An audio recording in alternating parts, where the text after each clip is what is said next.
Hello guys, इस video में बात करेंगे करंट इलेक्ट्रिसिटी के ऊपर। आपने 10th में जरूर सुना होगा करंट इलेक्ट्रिसिटी मतलब क्या होता है। करंट इलेक्ट्रिसिटी मतलब पहले समझो करंट क्या होता है। करंट मतलब होता है flow of charge per unit time, मतलब Q upon T, where the Q sign indicates that there is a charge and T stands for time. Okay, मतलब चार्ज अपना चार्ज अपॉन टाइम क्या होता है, करंट होता है। करंट का जो ऐसा यूनिट है वो अभी के अभी कमेंट में लिखिए। ठीक है, मैं 2 मिनट में बताऊंगा, मगर अगर आप सिंसियर हो तो कमेंट में लिखिए, जरूर लिखिए। 2 मिनट रुकते गाइस, थोड़ी बच्चों का वेट करते, तब तक आप ये लिखो 2 मिनट को।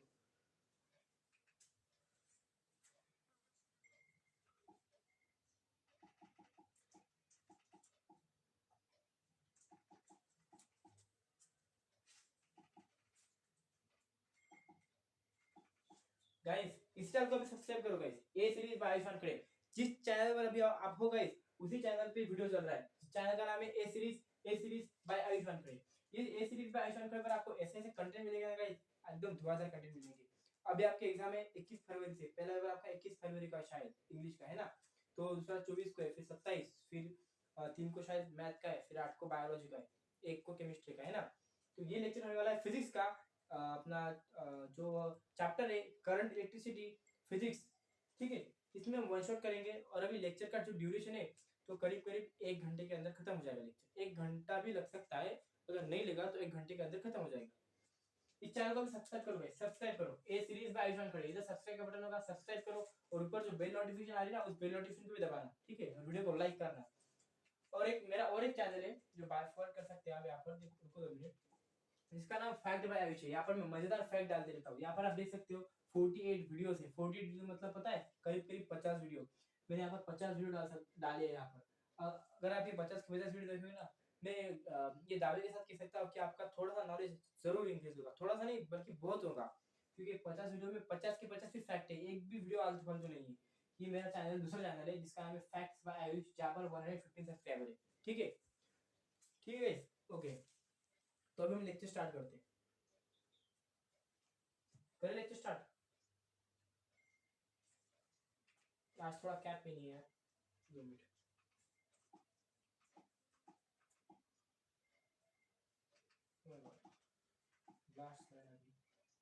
Okay, yes. Yeah, that's what. Our chapter is current electricity. Current electricity मतलब क्या होता है, देखो गाइस। करंट आपको क्लियर दिख रहा होगा, 2 मिनट में जूम करके दिखाता हूँ। Current is nothing but the flow of charge. 2 बार बोलिए मेरे साथ। देखो हमारा चैप्टर का नाम है current electricity. Current electricity introduction में सबसे पहले देखेंगे हम करंट क्या होता है। करंट क्या होता है guys, flow of charge as per unit time. Rate per unit time भी बोल सकते हो आप। देखो आई, करंट को इंडिकेट करते हैं हम आई से। I equals to Q upon T. I equals to Q upon T. I is nothing but current, and current is nothing but the flow of charge. Charge is generated by Q, with R is resistance. R आगे बढ़ेंगे हम, जो कि आपने 10th में पढ़ा होगा guys, Ohm's law. Ohm's law मतलब क्या होता है, V is equals to IR। यहाँ पर हमने देखा था कि जो वोल्टेज है वो करंट को डायरेक्टली प्रोपोर्शनल रहता है। फिर वहां पर जो एक कांस्टेंट आता है, कांस्टेंट क्या बोलते हैं, उधर आर रहता है। आर मतलब रेजिस्टेंस। फिर जो प्रोपोर्शनलिटी का साइन आता है ना, वो हट कर इक्वल लग जाता है, फिर फार्मूला बन जाता है हमारा ओम्स लॉ का, V equals to I R. R मतलब रेजिस्टेंस। ये बहुत बेसिक है, ये आपको कोई नहीं बताएगा। आगे बढ़ते हैं। फिर आपको पता होगा जो अपना रेजिस्टेंस है वो लेंथ को डायरेक्टली प्रोपोर्शनल लेता है। डायरेक्टली प्रोपोर्शनल मतलब पता है आपको, डायरेक्टली प्रोपोर्शनल मतलब अगर लेंथ बढ़ेगी ना तो रेजिस्टेंस भी बढ़ेगा, अगर रेजिस्टेंस बढ़ेगी तो लेंथ भी बढ़ेगा। एक कम हुआ तो दूसरा भी कम होगा, अगर एक बढ़ेगा दूसरा भी बढ़ेगा। क्यों ऐसा, फिर देख सकते हैं आप। अभी ये मेरा जो रिमोट है, रिमोट, यहाँ पर रिमोट देख सकते हो। यहाँ पर रिमोट की लेंथ अगर समझो 10 सेंटीमीटर है, तो यहाँ पर रेजिस्टेंस भी उतनी अमाउंट का हो जाएगा, उतनी अमाउंट का होगा। एग्जांपल ले सकते हैं, ये 10 सेंटीमीटर है, अज्यूम कर लो, और इसमें जो रेजिस्टेंस है वो 20 ओम है, तो 10 सेंटीमीटर के हिसाब से 20 ओम रेजिस्टेंस इसमें है। अगर इसकी लेंथ में 12 कर दूं, 2 सेंटीमीटर ज्यादा बढ़ा दूं, तो जो 20 ओम है ना वो भी स्लाइटली इंक्रीज होगा due to increase in length, because of resistance is directly proportional to the length. And length से डायरेक्टली प्रोपोर्शनल है, पर एक चीज से इनवर्सली प्रोपोर्शनल है, जिसका नाम है area. Area is nothing but, आपको पता है एरिया मतलब कुछ चीज ऑक्युपाई करने वाला, जिसको इसका एरिया अलग होगा। ये रेक्टेंगल है, सर्कल का एरिया अलग होगा, पाई आर स्क्वायर। सब मतलब हर एक ऑब्जेक्ट का एरिया अलग अलग उसके जो साइज है उसकी मटेरियल पर डिपेंड करता है, मटेरियल बोल रहा हूँ साइज पर डिपेंड करता है, ठीक है। So resistance is directly proportional to length and resistance is inversely proportional to area. Area अगर कम हुआ तो रेजिस्टेंस बढ़ जाएगा। एग्जांपल आप देख सकते हो, आप रोड पर जा रहे हो, रोड ऐसा वास्ट है, समझो आपको दिख रहा होगा मेरा हाथ, इतना रोड, इतने रोड में अगर 10 गाड़ियां चल रही है, समझो इस इतने रोड में 5 गाड़ियां चल रही है, 5 तो 5 आसानी चल जाएगी, एक इधर 2 3 4 5, इधर कितना रोड है। और इसी रोड पे अगर 10 गाड़ियां बोलूंगा मैं, या फिर इसी रोड को छोटा कर उसी के रोड पर जो जो इस रोड पर 5 गाड़ी चल रही थी, इसी रोड पर 5 गाड़ी चलने को बोलूंगा तो थोड़ा स्लो चलेगी ना, मतलब उसको अपोज आएगा, अपोज मतलब उसको ब्रेक लगानी पड़ेगी या फिर गाड़ी का स्लो स्लो होगा। क्यों? क्योंकि इतना बड़ा रोड था तो 5 गाड़ी आसानी से जा रही थी 5 लेन से, 1 2 3 4 और 5, इतना बड़ा रास्ता था। तो मगर मैंने रास्ते को छोटा कर दिया, मतलब मैंने एरिया ऑफ क्रॉस सेक्शन को मिनिमम कर दिया। तो मिनिमम कर दिया मतलब क्या होगा, ट्रैफिक बढ़ जाएगा। Traffic is nothing but resistance here, okay. So area of cross section is decreases here, hence resistance is increases because resistance is direct inversely proportional to area and resistance is directly proportional to length। ये concept clear है? आगे बढ़ते हैं। L मतलब length आपको पता होगा, ये कंडक्टर ले सकते हो, ये रो, ओके। जैसे v is equals to I, इधर में ध्यान दो, मेरे पर ध्यान दो। जैसे v is equals to IR, पहले क्या था, v is directly proportional to R, sorry v is directly proportional to current I, and फिर बाद में जो अपना प्रोपोर्शनलिटी का साइन है ना, वो प्रोपोर्शनलिटी का साइन हट गया और बाद में इक्वल्स टू आया, और इक्वल्स टू आने के बाद एक कांस्टेंट आया जो कि है कांस्टेंट रेजिस्टेंस। क्या है रेजिस्टेंस? पहले था v is directly proportional to current, directly proportional to sign हट गया, फिर आया कांस्टेंट जिसका नाम है r, फिर हमारा फार्मूला बन गया v is equals to i r, ठीक है, r आ गया कांस्टेंट। यहाँ पर देखो, यहाँ पर हमने बोला था पहले, देखो यहाँ पर आपको दिख रहा होगा, 2 मिनट,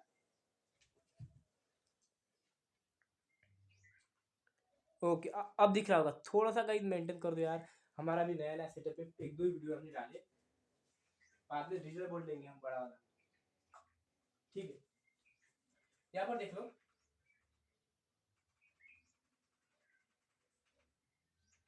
यहाँ पर देख लो, क्लियर नहीं दिख रहा होगा यार,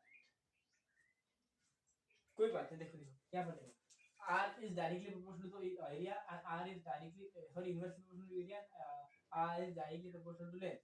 so हमने देखो एक कंबाइंड फार्मूला बना दिया जो कि R is directly proportional to length and inversely proportional to area, जो कि हमने कंबाइन दिखा दिया, यहाँ पर देख सकते हो कंबाइन दिखा दिया हमने। और यहाँ पर जो प्रोपोर्शनलिटी का साइन है ना गाइस, इसको हटाकर हम इक्वल टू लिख देंगे। फिर आपको पता है अगर कोई भी प्रोपोर्शनलिटी का साइन अगर हट जाए और उधर इक्वल टू आ जाए तो उधर एक चीज कॉमन है कि उधर एक कांस्टेंट जरूर आता है, और उधर एक कांस्टेंट है उसका नाम है रेजिस्टिविटी। क्या है? रेजिस्टिविटी। रेजिस्टिविटी पता है आपको क्या है? आप बोलेंगे रेजिस्टिविटी क्या होती है, तो रेजिस्टिविटी पता क्या होती है? अगर एक सब्सटेंस लो, कुछ भी, आपको मैं थोड़ा सा अच्छी भाषा में बताऊंगा, एक सब्सटेंस लो कोई भी, मतलब ये मेरा रिमोट पकड़ लो और 2 मिनट रुको, और एक पेपर पकड़ लो, ये पेपर तो इसे कंडक्टर नहीं है मगर फिर भी बता देता मैं, अजम्पशन कीजिए ये पेपर है और ये मेरा रिमोट है, ये दोनों भी समझो कंडक्टर है अच्छे, मगर इसकी रेजिस्टिविटी पता है, इसकी रेजिस्टिविटी ज्यादा है। इसकी रेजिस्टिविटी ज्यादा होने के कारण पता क्या होगा, इसका रेजिस्टेंस भी ज्यादा होगा, क्योंकि resistivity directly proportional to resistance. इसकी रेजिस्टिविटी ज्यादा हो गई तो इसका रेजिस्टेंस ज्यादा होगा।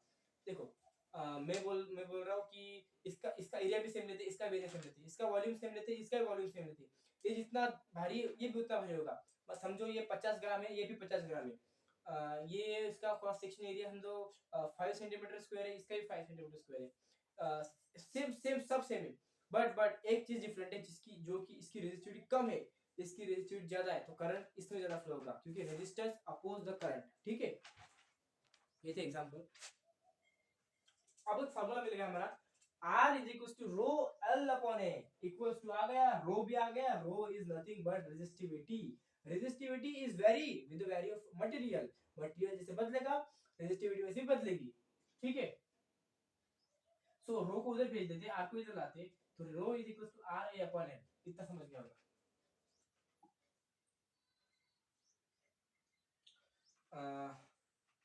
देन आपको ये कंसेप्ट पता होगा शायद,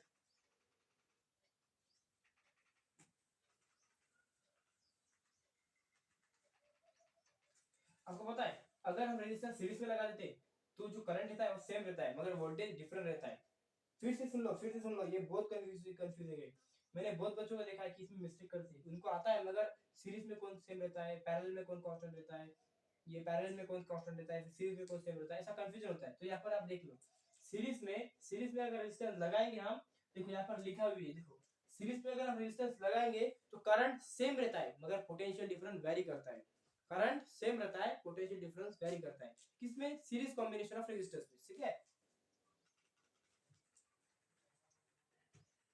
अब सीरीज का फार्मूला भी आपको पता होगा 10th में, ये तो एकदम चिल्लर बात है यार। सीरीज का फार्मूला क्या है? R series equals to R1 plus R2 plus R3 dot dot Rn। और इधर 3 होगा 3 लेना, इधर n होगा तो n लेना। n मतलब अगर आपके पास चार रेजिस्टेंस सीरीज में लगाए हुए, चार रेजिस्टेंस, ये 1 ये 2 ये 3 और ये 4, और 4 के बजाय 2 2 2 2 ओम दिए हुए, 1 की 2 1 की 2 1 की 2 और 1 की 2, चार रेजिस्टेंस की सेम 2 2 ओम्स वैल्यू दी हुई है, और चारों बताइए कि सीरीज में कनेक्टेड है, और आपको पूछा है ओवरऑल इक्विवेलेंट या फिर ओवरऑल इक्विवेलेंट रेजिस्टेंस निकालो। तो आप क्या करोगे? सीरीज में रेजिस्टेंस को ऐड करना पड़ता है, 2 + 2 + 2 + 2, चार बार चार रेजिस्टेंस है 2 2 ओम की, तो 2 को चार बार मल्टीप्लाई करो, या फिर 2 + 2 + 2 + 2 करो, ऐसा कुछ भी करो, 2 + 2 4 4 + 2 6 6 + 2 8, तो ओवरऑल अपना या फिर इक्विवेलेंट रेजिस्टेंस कितना है? 8 ओम, ऐसा रहता है। और पैरेलल में डिवाइड करना पड़ता है, अगर 3 रेजिस्टेंस है तो 1/R1 + 1/R2 + 1/R3, अगर 4 रहे तो 1/R1 + 1/R2 + 1/R3 + 1/R4, अगर 2 रहे तो 1/R1 + 1/R2, ऐसा रहता है। जितने रहे उतना लंबा कर सकते हैं आप। सीरीज में सीधा प्लस करते और पैरेलल में ऐसे वो करते। ये स्लाइड कुछ काम की है आपकी। Okay, next slide. यहाँ पर अब इंपॉर्टेंट है, शायद आपके बोर्ड एग्जाम में 26 आता है, ये इतना ध्यान मत दो, मेरे पर ध्यान दो, मेरे पर, ये सिर्फ आपके लिए मतलब समझने के लिए, जिसको दिख रहा होगा देखो, वरना फिर क्वालिटी बहुत कम आ रही है। एक बार देख लेता हूँ। आ रही है मगर अपना बोर्ड कम और बाकी की चीज ज्यादा दिख रही है, कोई बात नहीं, ये मेरे घर से बहुत दूर छुड़ी हुई है। यहाँ पर देखो, क्रिचॉफ लॉ, एक क्रिचॉफ नाम का साइंटिस्ट है, जैसे न्यूटन है, केपलर है, वैसे क्रिचॉफ नाम का साइंटिस्ट है। क्रिचॉफ ने क्या बताया? क्रिचॉफ के दो लॉ है। पहले समझ ले जंक्शन क्या होता है। Junction any point in electrical circuit where two or more conductor are joined together is called junction. Loop क्या होता है? Any close conducting path in electric network is called loop और मेश, लूप भी बोल सकते हो। ब्रांच क्या होता है? A branch is any part of a network that lies between the two junction.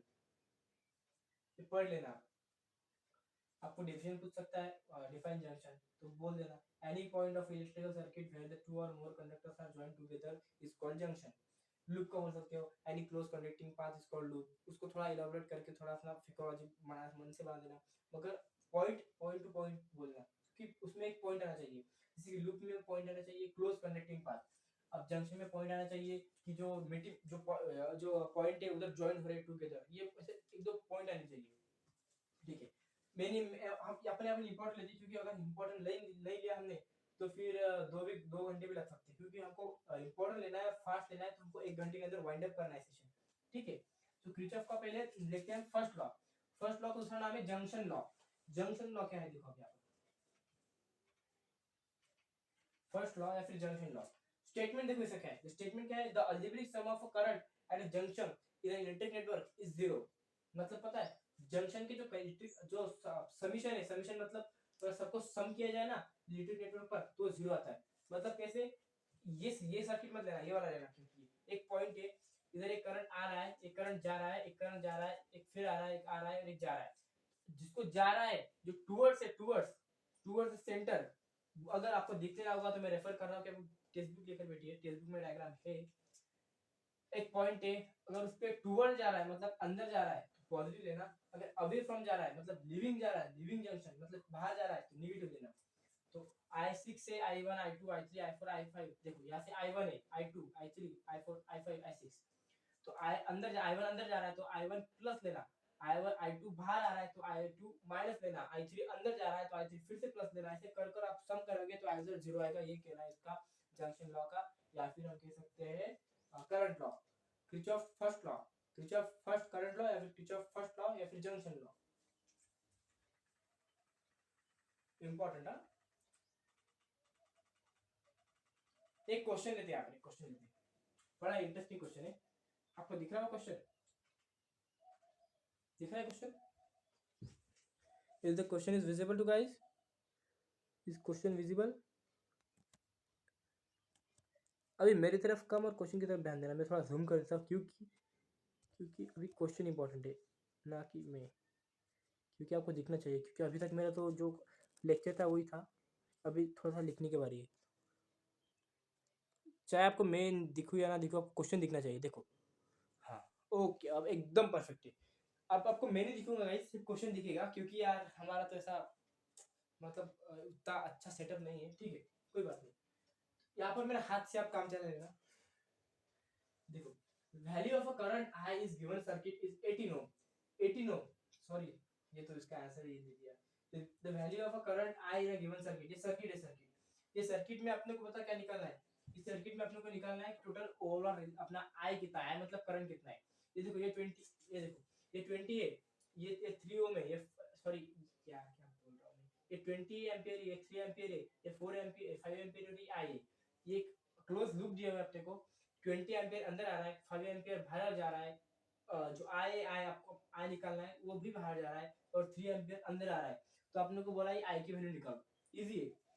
देखो, अप्लाइंग किरचॉफ फर्स्ट लॉ, और we can say applying Kirchhoff current law, या फिर किरचॉफ जंक्शन लॉ। क्या है देखो यहाँ पर, देखो 20 plus 3 minus 5 minus I equal to 0। Kirchhoff का जो फर्स्ट लॉ था जो बोलता है summation is equal to 0। Summation मतलब उसकी प्लस करो। प्लस मतलब क्या, जो अंदर आ रहा है ना उसको प्लस लिखो, जो बाहर जा रहा है उसको माइनस लिखो। 20 अंदर आ रहा है प्लस लिखा, 3 अंदर आ रहा है प्लस लिखा, 5 बाहर जा रहा है माइनस लिखा, आई बाहर जा रहा है माइनस आई लिखा। 20 plus 3 23 minus 5, 23 minus 5 18, I equal आई को माइनस उधर भी जो प्लस हो जाएगा, आई इक्वल टू 18।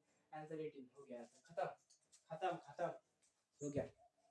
चलो फिर से मैं अपने नॉर्मल रूप में आ जाता हूँ। इज दैट क्लियर ना? ओके, किरचॉफ का सेकंड लॉ है वोल्टेज लॉ। पहला था करंट लॉ, ये वोल्टेज लॉ, सेम सेम, कोई फर्क नहीं। The algebraic sum of potential difference, the algebraic sum of potential difference or product of current, resistance and the electromotive force of EMS in a EMF is closed in a closed loop is 0। मतलब अगर हम current लेते हैं और into resistance करते हैं plus EMF लेते हैं बैटरी का, तो उसका भी सम 0 आता है। उसमें करंट था सिर्फ, इसमें वोल्टेज आ गया है एक्स्ट्रा। मतलब V इक्वल टू R होता है ना, तो उसको V ना लिखकर उसको I इंटू R लिख दिया, प्लस एक थोड़ा सा ज्यादा आ गया जो कि ईएमएफ। ईएमएफ मतलब इलेक्ट्रोमोटिव फोर्स, ईएमएफ मतलब electromotive force. Kirchhoff voltage law क्या कहता है? किरचॉफ वोल्टेज लॉ कहता है कि वोल्टेज को और अपना ईएमएफ होता है इलेक्ट्रोमोटिव फोर्स, उसको प्लस करो तो उसका भी आंसर 0 आता है। वी मतलब वोल्टेज मतलब nothing but I into R, that is current into resistance. तो यहाँ पर आई इंटू आर लिखा है, या फिर वी भी लिख सकते हो आप, I into R, summation of I into R plus summation of EMF, that is electromotive force, is equal to 0। खत्म।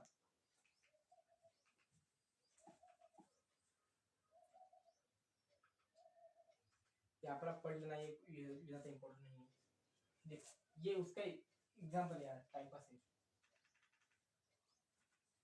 देखो, पहले हम देखो क्या निकालते हैं।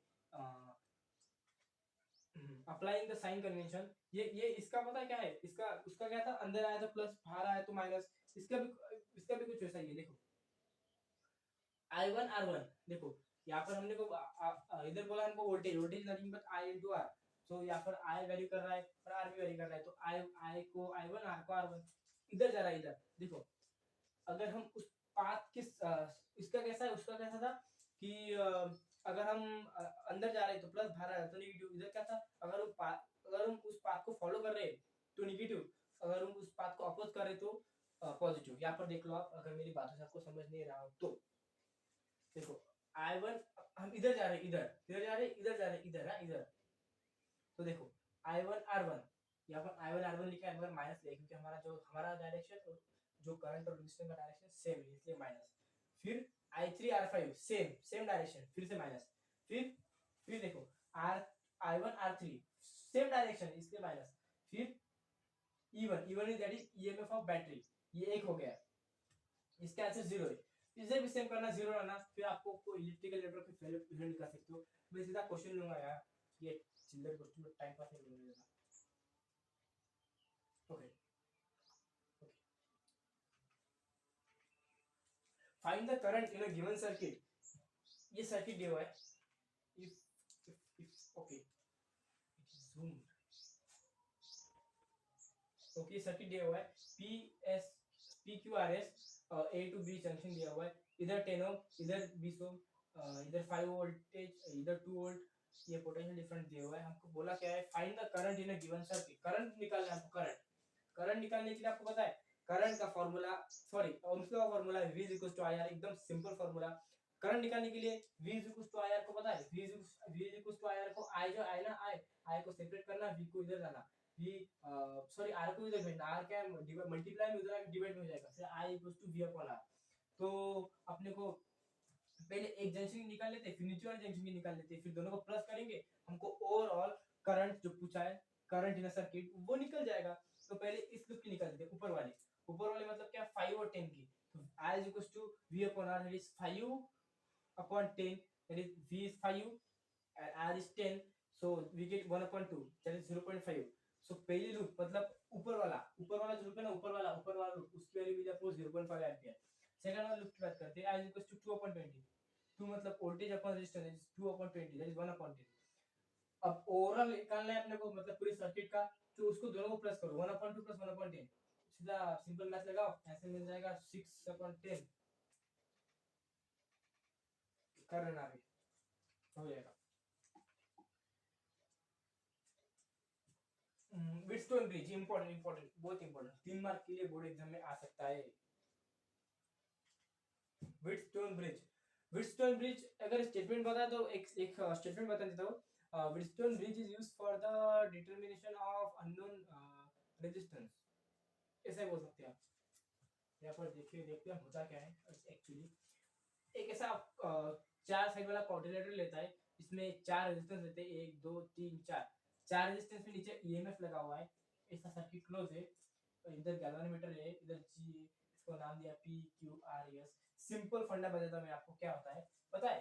अगर आपको 4 एक A और एक A, आपको ये 3 वैल्यू दी हुई है, समझो कौन सी भी 3, 1 2 3 4, ये चारों में से आपको एक कौन सी भी वैल्यू अगर निकालनी हो, 3 दी हुई हो, 3 वैल्यू आपको दी हुई हो और एक निकालनी हो, तो कैसे पता करते पता है? यहाँ पर देखो P/Q S/R, P/Q S/R, देखो P/Q मतलब इधर जो वैल्यू है ना, डिवाइड उसको इससे करना, फिर उसको इससे करना। समझ नहीं आ रहा तो एग्जांपल देख लो,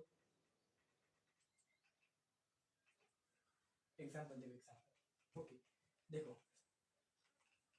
फर्स्ट क्वेश्चन देखो, in a given circuit the current in a arm BD मतलब इधर से इधर तक करंट कितना है। देखो करंट कितना है पता है, देखो यहाँ पर अपने को निकालना पड़ता है करंट कितना है, मतलब देखो पता है क्या निकालना पड़ता है आपको, व्हीटस्टोन ब्रिज को टोटल वैल्यू निकालनी पड़ती है कितनी है, मतलब करंट कितना है टोटल। तो कितना है पता करने के लिए पता क्या करते हैं, देखो P/Q S/R, P ये, P मतलब ये, Q मतलब ये, S मतलब ये और R मतलब ये, 50/50, 50/50, 30/30, दैट इज 1:1। इजी है, इजी एकदम इजी, पढ़ लेना। अगर आपको किसी नोट्स चाहिए तो कमेंट में नीचे ऐसा एक बार लिखिए, वी वांट नोट्स, बट बस मैं आपको प्रोवाइड कर दूंगा। यस, इसके एग्जांपल लेते हैं क्योंकि इंपॉर्टेंट है Wheatstone bridge, sorry Wheatstone bridge के थोड़ा एग्जांपल लेते हैं। ओके है, देखो 5 resistors are joined at a shown in a figure and equivalent resistance between the x and y is। अपने को इस सर्किट दिया हुआ है, उसको उसमें सर्किट में आपने को बोला है कि 5 resistors shown in figure and equivalent resistance, अपने को टोटल ओवरऑल रेजिस्टेंस निकालना है। ओवरऑल रेजिस्टेंस निकालने के लिए पता क्या करना पड़ता है, देखो पहले ये जो ये दोनों है ना, ये दोनों मैंने बोला था, जो सीरीज में उसको प्लस करते हैं, जो पैरेलल में उसको रेसिप्रोकल यानी कि डिवाइड करते हैं। ये सीरीज में उसको प्लस करना, 10 + 10 20, ये फिर ये उसके पैरेलल में तो उसको डिवाइड करना, ये करने के बाद उसका आपका आंसर मिल जाएगा, इजी है। मेन मेरे यहाँ पर एक भी एग्जांपल मिल नहीं रहा है व्हीटस्टोन ब्रिज का, ये तो इजी एग्जांपल है। व्हीटस्टोन ब्रिज का एग्जांपल मतलब पता है क्या रहता है? 3 रेजिस्टेंस दिए होते हैं, एक की वैल्यू निकालनी पड़ती है, वो देखना पड़ेगा इधर। अरे ये दिया हुआ है, ये दिया हुआ है गाइस व्हीटस्टोन ब्रिज का एग्जांपल। आपके कंसेप्ट एग्जांपल के साथ क्लियर हो गए यहाँ पर। देखो, in a given circuit the potential difference between the point B and D is 0, the unknown resistance X is। यहाँ पर देखो, यहाँ पर एक सर्किट डायग्राम दी हुई है, x की वैल्यू निकालनी है, ये दिया हुआ है, ये दिया हुआ है, ये दिया हुआ है, ये दिया हुआ है। आपको पता है ये इसको P समझना है, इसको Q, इसको S, इसको R, P upon Q, S upon R। मतलब S तो 2 बार डिवाइड है, तो डिवाइड है तो मतलब उसको क्या करना पड़ेगा, उसको पैरेलल है तो उसको पैरेलल, पहले इसका अलग से निकाल लो, 1/40 प्लस 1/40, दैट इज 1/40 प्लस 1/40। मैंने कहां पर निकाला, देखो यहाँ पर 20 आया उसका आंसर, इसका इसका ओवरऑल आंसर 20 आया। ये 20, 16, 4 और x वैल्यू निकाले तो इजीली निकाल सकते हैं आप, 16/4 और ये 20/x, 60/4, 20/x, 20/4x, तो 4 4 16, 20/4 दैट इज 5, x की वैल्यू कितनी आएगी 5, खत्म विषय, खत्म है विषय। महाराष्ट्र बोर्ड के स्टूडेंट आते हैं, नहीं पर महाराष्ट्र बोर्ड से रहा। Okay, let's see here what we have to do. एक बार पढ़ लेना, मैं सिर्फ पढ़ता हूँ, आप समझ लेना है, आप बहुत खुश रहेंगे। The cross section of a wire may not be uniform. The ends of a wire are soldered to the metallic steel where contact resistance is developed, which is not taken into account. The measurement of Lx and Ly may be not accurate. To minimize the error, the potential difference. ये potential difference ये बीच में slide पर आ जाएगा।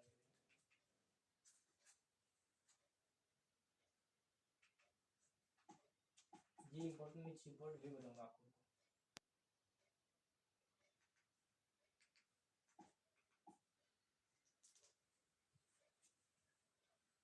हाँ, potentiometer थोड़ा important, देखो यहाँ पे पोटेंशियोमीटर क्या होता है करके।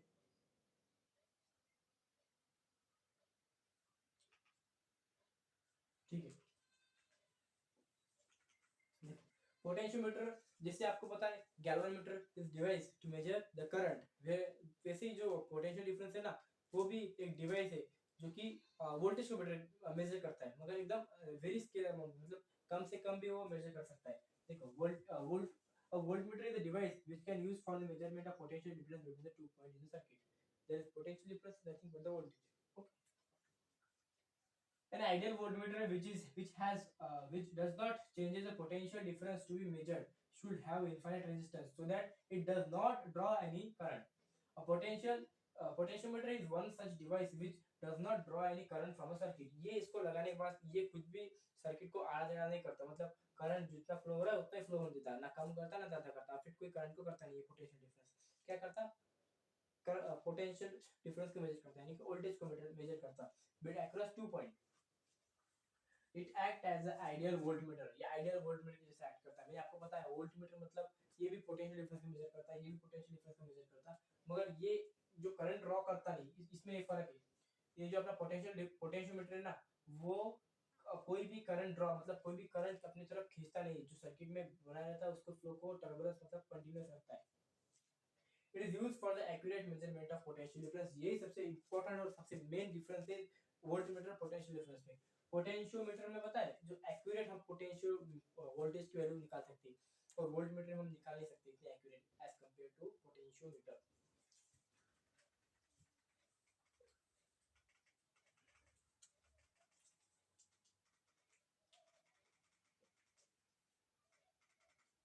अरे भाई ऊपर नहीं आ रहा।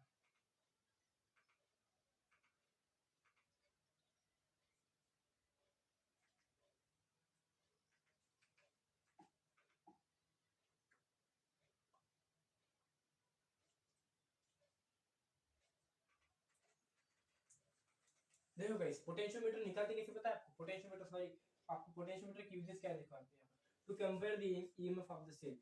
Compare the EMF of the cell, पता क्या आपको, ये आपको यहाँ पर देखो, आप जूम करता हूँ थोड़ा सा।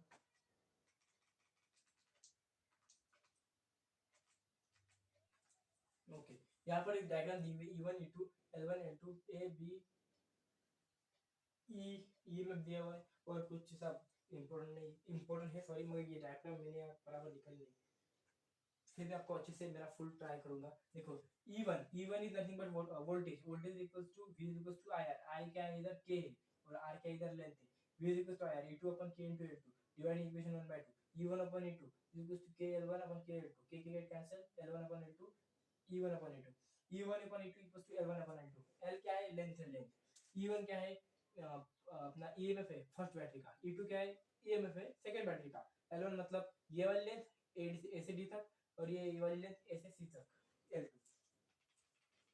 Question time. A cell of a EMF of 1.08 volt is balanced by the 216 length of a potentiometer. What should be the length of the wire should be balanced at the EMF of 1.5 volt? देखो यहाँ पर अपने को given लिखने से पहले EMF क्या दिया हुआ है आपको, सॉरी EMF बोल रहा हूँ, a cell of EMF 1.08, अच्छा EMF दिया हुआ है 1.08 तो EMF लिख देना, L1 दिया हुआ है आपको 216 लिख देना, फिर क्या दिया हुआ है length of wire, what is the length, मतलब आपको लेंथ निकालना है, मतलब L1 दिया हुआ है 216, L2 निकालना है, और आपको क्या दिया हुआ है EMF दूसरी बैटरी का दिया हुआ है 1.5, इजी है ना यार, L1 मतलब 1.08 देखिए क्वेश्चन में दिया हुआ है, अपन E2 1.5 वो भी क्वेश्चन में दिया हुआ है, L1 मतलब सॉरी 216 क्वेश्चन में दिया हुआ है सेंटीमीटर, अपन L2 जो कि अपने को फाइंड करना है लेंथ, उसको क्रॉस मल्टीप्लाई करो L2 into 1.08 1.5 into 216, यहाँ पर नीचे थोड़ा मैथ की कैलकुलेशन कर देना, यहाँ पर आपका आंसर आ जाएगा नियर अबाउट 300 सेंटीमीटर। करना घर पे, मेरा काम सिर्फ मेथड बताना है, सोल्यूशन तो आपको नहीं है। कौन कहता है कि हाथों की लकीरों में लिखी होती है किस्मत, कौन कहता है कि हाथों की लकीरों में लिखी होती है किस्मत, अरे ओ जनाब किस्मत तो उनकी भी होती है जिनके हाथ नहीं होते, देखो आपको हाथ है आप यूज करो, ऐसे मैं यहाँ पर कितना भी समझाऊं ना, आप समझोगे तब जब आप खुद लिखोगे। देखो एक है चमकने के लिए घिसना पड़ता है, चमकने के लिए घिसना पड़ता है, और आपको पता होगा कार्बन का एलोट्रॉप डायमंड है, कार्बन का एलोट्रॉप डायमंड है, तो डायमंड भी पहले कभी कोयला हुआ करता था। देखो यहाँ पर a potentiometer the balancing length is found to be 1.8 meter for the cell of EMF 1.5x, what is the balancing length for the cell of EMF is, देखो यहाँ पर सेम दिया हुआ फंडा, as simple बोल रहा हूँ, as same as that of Whitson meter bridge, वहाँ पर भी निकालना पड़ता है यहाँ पर भी निकालना पड़ता है, यहाँ पर चारों भी चार रेजिस्टेंस रहते हैं, यहाँ पर 2 EMF रहते हैं और 2 लेंथ रहती है। The potentiometer, the balancing length is found to be 1.8 meter for a cell of EMF 1.5 volt. What is the balancing length for the cell of EMF this? EMF पहला लिखना, EMF दूसरा वाले लिखना, लेंथ पहले वाले दिए हुए दूसरा भी निकाल सकते हो, इजी है। वो गैल्वेनोमीटर पता है, गैल्वेनोमीटर एमीटर, देखो वोल्टमीटर पोटेंशियोमीटर जैसा है और गैल्वेनोमीटर एमीटर जैसा है, मगर गैल्वेनोमीटर क्या करता होता है, इसको अगर सीरीज में लगाओ ना, ये बहुत चालाक है, इस चीज को सीरीज में लगाओ तो ये अपना एमीटर जैसा काम करता है, मतलब करंट मेजर करता है, और इसको तुम पैरेलल में लगाओगे तो ये पोटेंशियोमीटर जैसा काम करेगा, मतलब ये पोटेंशियल डिफरेंस को मेजर करेगा, तो ये उसके दो रूप होते हैं।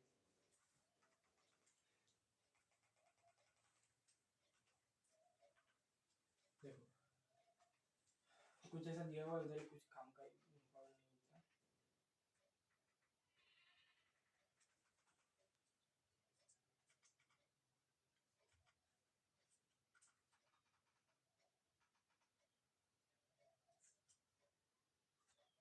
देखो हमारे पास शंट निकलेगा, एक फार्मूला है S equals to G in bracket Ig I minus Ig, Ig मतलब क्या है, G मतलब गैल्वेनोमीटर का current, Ig minus Ig upon I minus Ig total current, I मतलब टोटल करंट, Ig मतलब गैल्वेनोमीटर का करंट, G मतलब गैल्वेनोमीटर, सही है।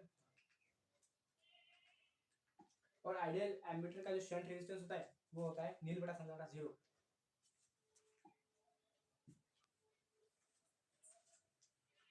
शंट रेजिस्टेंस के क्वेश्चन आते हैं एग्जाम में, ये भी हम करते हैं, रुको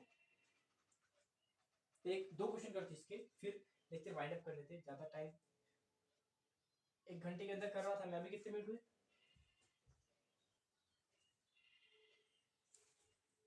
ज्यादा टाइम नहीं हो जाएगा, अभी ज्यादा से ज्यादा लेक्चर सिर्फ अभी 5-10 मिनट चलेगा, उससे ज्यादा नहीं चलेगा, खत्म होने का है, खत्म मतलब चैप्टर बहुत बड़ा है, इंपॉर्टेंट भी है, मगर मैं इसे उड़ा रहा हूँ क्योंकि पता है आप मुझे मैं ये माइंड में रखा रहा हूँ कि आप पहले से चैप्टर पढ़कर आए होंगे, इस वीडियो पे आप सिर्फ रिवीजन करने आए होंगे, ठीक है, क्योंकि ये चैप्टर एक आधे आधे पौन घंटे में से होने वाला में है ही नहीं चैप्टर, आधे घंटे में चैप्टर हो ही नहीं सकता है, कौन सा तुम्हारा 12th का कौन सा चैप्टर नहीं हो सकता, फिजिक्स केमिस्ट्री बायोलॉजी मैथ कौन सा भी ले लो, आधे घंटे में चैप्टर भी हो सकता है।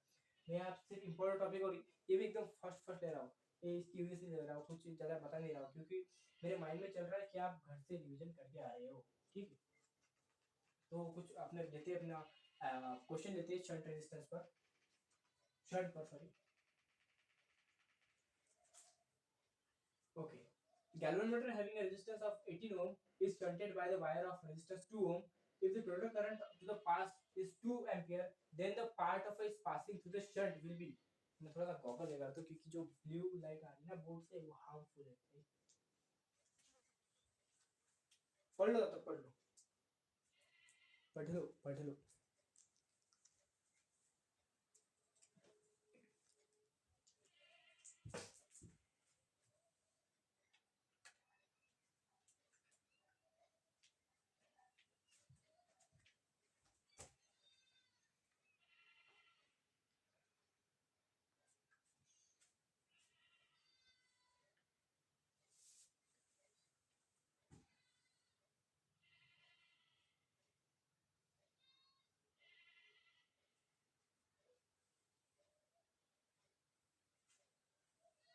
अब देख रहा हूँ रॉकी भाई, चलो रिमोट किधर है,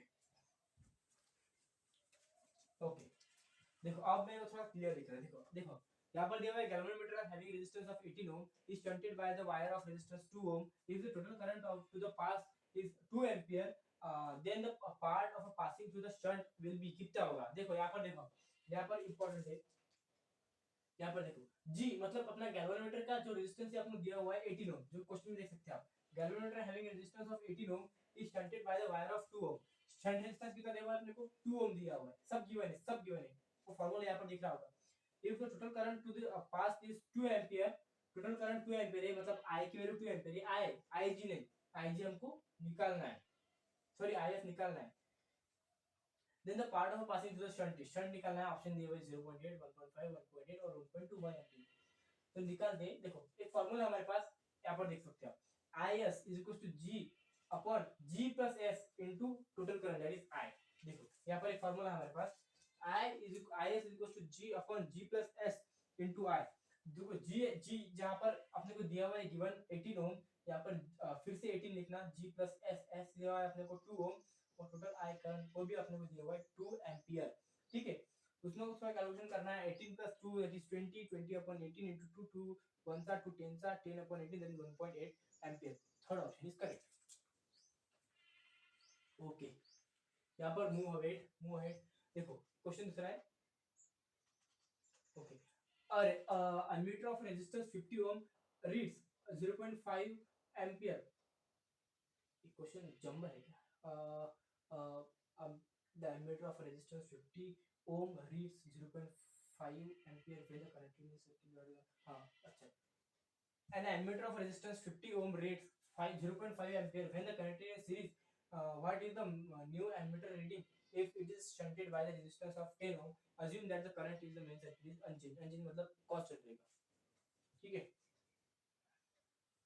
देखो एस दिया हुआ है अपने को 10 ओम, 10 मतलब सॉरी 10 ही 15 है, हाँ ये नीचे वाला, if the shunted by the resistance 10 ohm, 10 ohm दिया हुआ है, G50 दिया हुआ है, the ammeter of resistance, ammeter मतलब पता है galvanometer, वही G मतलब वही समझ लेना, मैंने आपको पहले बताया 50 ohm मतलब IG क्या है 0.5 ohm, निकालना क्या है अपने को, निकालना है अपने को I निकालना है, I क्या निकालना है, I निकालना है।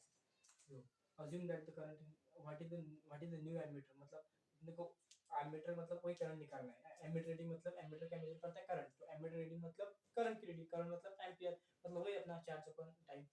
देखो करंट निकालने के लिए एस शंट रेजिस्टेंस फार्मूला, यहाँ पर मैं देखा था shunt resistance equals to G IG minus I upon G, ये फार्मूला कहाँ से आया फिर अभी बताया था मैंने, रुको 2 मिनट अभी बताया था मैंने यहाँ पर फार्मूला,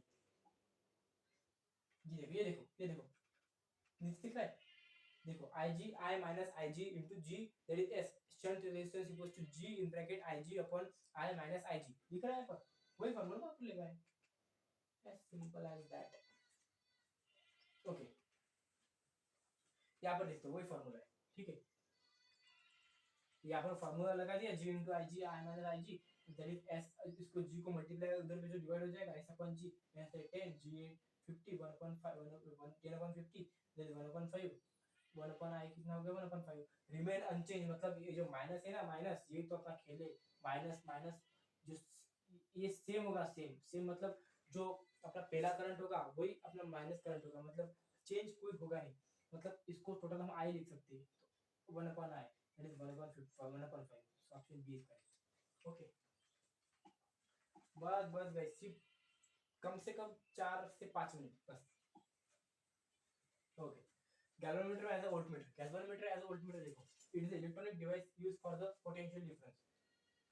इसका इसका जो ये दिया हुआ आपने को, it is voltage measure capacity must be increased due to the desire higher value, it is effective resistance must be increased and it must be protected from the possible damages which is likely due to the axis applied potential difference.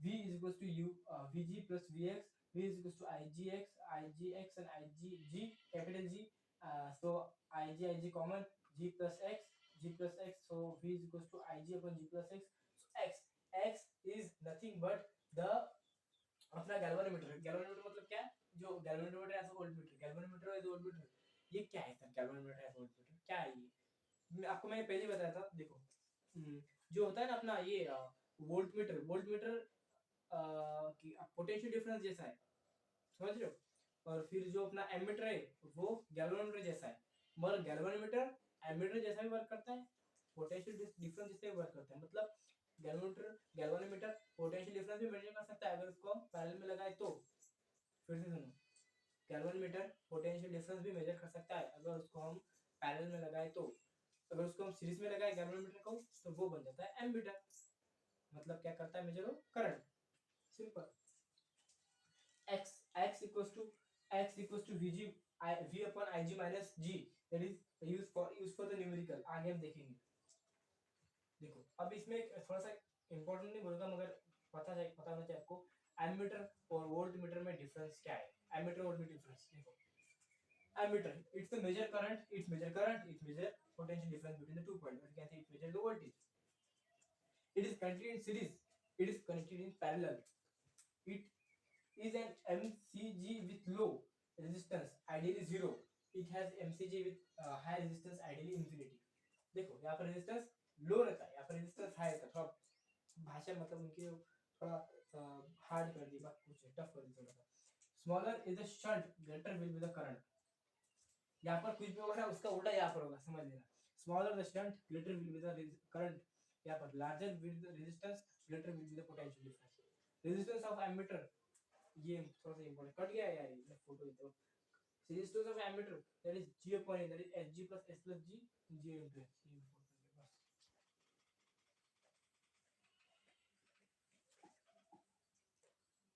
Okay, यहाँ पर हमारा chapter होता है खत्म guys, और मैंने बहुत सारे टॉपिक छोड़े मुझे पता है, मगर जितना हो सका मैंने पूरा कवर किया है।